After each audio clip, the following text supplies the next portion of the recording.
aquí está una pregunta de la doctora Elvia Jurado al doctor Rafael Badel Madrid. El texto de la pregunta es el siguiente. Con el conocimiento de la situación del Estado de Derecho en Venezuela, con obstáculos que se observan en el sistema judicial venezolano, si en sus manos estuviera la posibilidad de decidir qué hacer, ¿cuál sería su propuesta de acción ante las acciones flagrantes consumadas?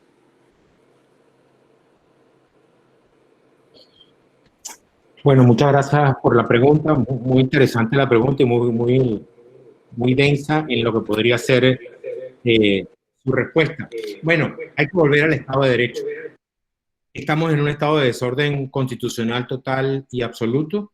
Sabemos que a partir de la Sala Constitucional y desde el mismo año 2001-2002 se ha comenzado a desarmar el Estado de Derecho en Venezuela. A partir de las propias herramientas que da el Estado de Derecho y la democracia, se ha conspirado contra este para llegar al estado en el que estamos en este momento. Hay que reestructurar en nuestro Estado de Derecho, hay que volver al principio establecido en el artículo 7, que es el elemental de la supremacía constitucional.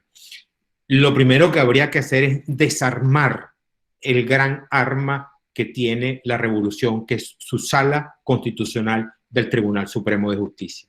Desde la sala constitucional del Tribunal Supremo de Justicia se ha atentado contra el Estado de Derecho en cada una de sus diferentes manifestaciones, contra el derecho de propiedad, contra la libertad de industria y comercio, contra el principio de la separación de los poderes, contra la explicación de lo que son los derechos humanos. Se ha desarmado el control de constitucionalidad y el control de convencionalidad.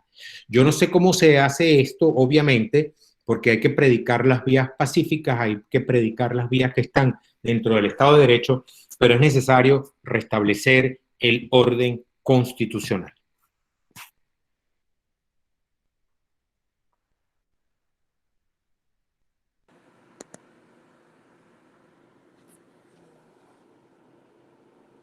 Muchísimas gracias al doctor Badel por su respuesta. Hermes Guerra, partiendo de la premisa de la violación consistente al Estado de Derecho, ejercer el derecho al voto en estas presuntas elecciones constituiría una suerte de complicidad soberana organizada para dar continuidad a la violación de derechos constitucionales y, en consecuencia, la construcción social y legal de una soberanía impregnada de violaciones aparentemente legítimas de poder.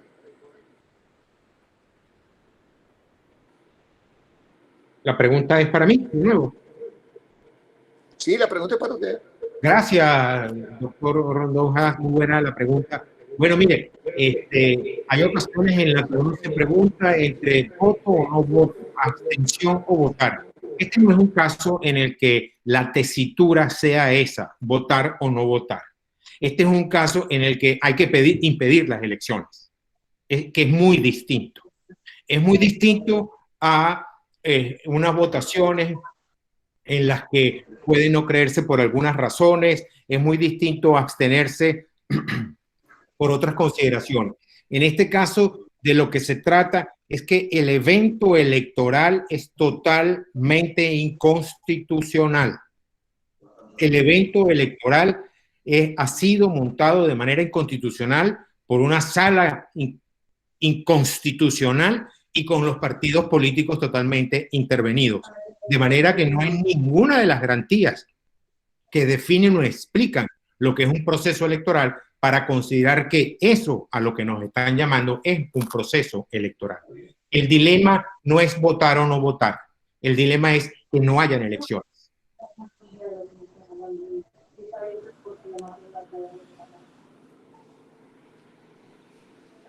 Muchísimas gracias, doctor Badel. Al profesor Moisés Troconi,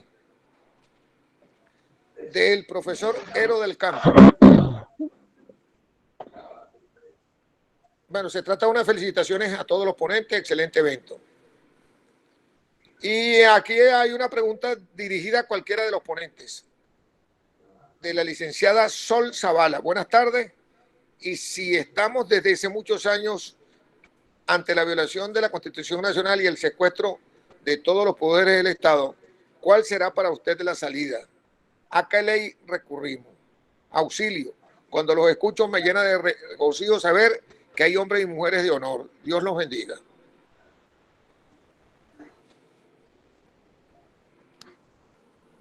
Bueno, me voy a tomar la libertad de darle la palabra al profesor Iván Darío Pérez Rueda para que responda a la pregunta.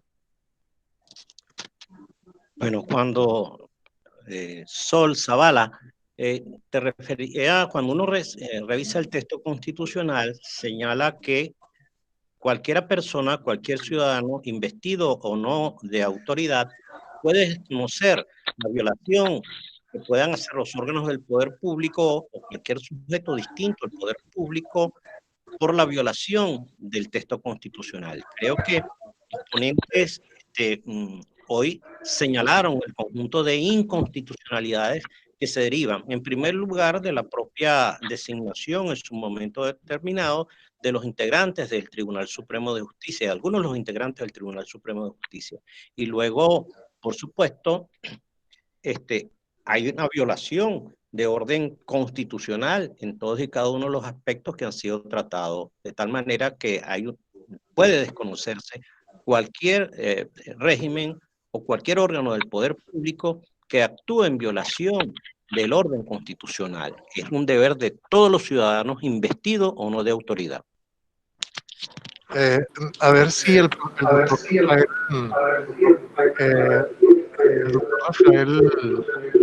Badel o el doctor Winston Trocconi desean mandarle una pregunta. No sé si el profesor, profesor Rondón, Pedro Rondón, puede repetir la pregunta. Pregunta para el doctor Trocconi. Primeramente, le felicito por su excelente exponencia, muy clara y didáctica. Mi pregunta es la siguiente, doctor.